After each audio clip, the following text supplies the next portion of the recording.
You're sitting across from your accountant. His coffee has gone cold.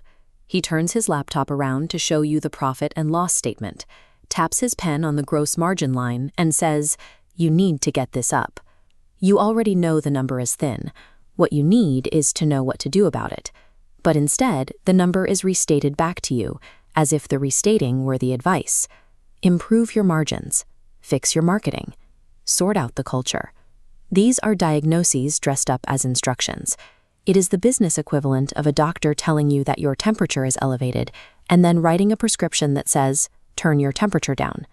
Margin, culture, and valuation are readings on a dashboard. You cannot reach into a business and manually turn the margin dial to increase profits, any more than a doctor can reach into your body and turn down a fever. Generic advice fails because it demands a change in a surface-level number without identifying the specific underlying machinery producing that number. Effecting change requires looking past the dashboard. Every valid piece of business advice is, whether the advisor realizes it or not, an instruction to alter a specific part of an underlying system. A system is just 5 things wired together. Inputs, like cash, stock, and people, moving into processes, which are the routines and decisions that touch those inputs. These produce outputs, like revenue or reputation. Constraints, like time or space, define the boundaries, and feedback loops signal whether the result matches the goal. Every business operates as a stack of systems nested inside each other. The person on the tools is a system, operating inside a crew, which sits inside a scheduling system, which sits inside the broader market environment. Running common business slogans through this structure makes them actionable. Improve your marketing means adjusting your demand generation system, changing who you target, what you offer, or which channels you use. Fix the culture means altering the social and incentive system. It requires looking at the behaviors leadership rewards or the hiring filters used to bring people into the room. Drawing this map forces specific choices. You stop relying on slogans and start deciding exactly where to intervene in the machinery. Take a small custom joinery business.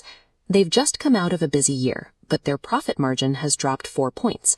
The owner's first instinct is to cut costs, switch to a cheaper board, renegotiate with the timber supplier, cut the apprentice's hours. The systems map reveals the danger here. Cutting costs by buying cheaper materials may provide immediate relief, but it eventually triggers a massive spike in warranty claims, destroying a reputation that took years to build. Analyzing the whole system reveals the true failure. The quoting process consistently underestimates install time on old kitchen retrofits. Hidden issues behind old walls trigger rework, and that rework eats the profit on the exact jobs quoted tightest to win. One layer deeper, the sales process says yes to these bad jobs because the owner feels safer with a full calendar than an empty one. Intervening without asking what a lever is connected to leads to a common trap. You fix a symptom in one room while quietly breaking the machine 2 rooms away. That is the mechanical half of the equation. But mapping a business usually reveals several plausible levers. You could raise prices, cut headcount, or fire bad clients. The map shows the wiring, but it cannot tell you which wire to cut when you have 6 weeks of cash left. Every system is already optimized for something. Pricing policies and hiring filters are values made operational. You cannot opt out of having values encoded into your machinery. If you pay salespeople purely on closed revenue, the system learns that customer fit is optional. You didn't have to sign a memo stating you don't care about customer fit. The incentive structure did it for you. This makes the phrase, "we just followed the data," an alibi. Data doesn't choose what to optimize for. A person chose the metric the data would be measured against, making that choice a subjective value judgment hiding behind a spreadsheet. We also face the reality of uncertainty. Real systems have delayed consequences and incomplete information. No map perfectly predicts the future because the territory is always moving. The response to this uncertainty is humility. Test your hypotheses with small, reversible moves, what Jeff Bezos popularized as 2-way doors. Pilot a pricing change on 20 customers before rolling it out across the entire catalog. The practical loop is simple. Observe the actual mechanics. Map the system. Identify leverage points. Apply judgment based on context. Intervene on a small scale. Watch the noisy feedback and adapt.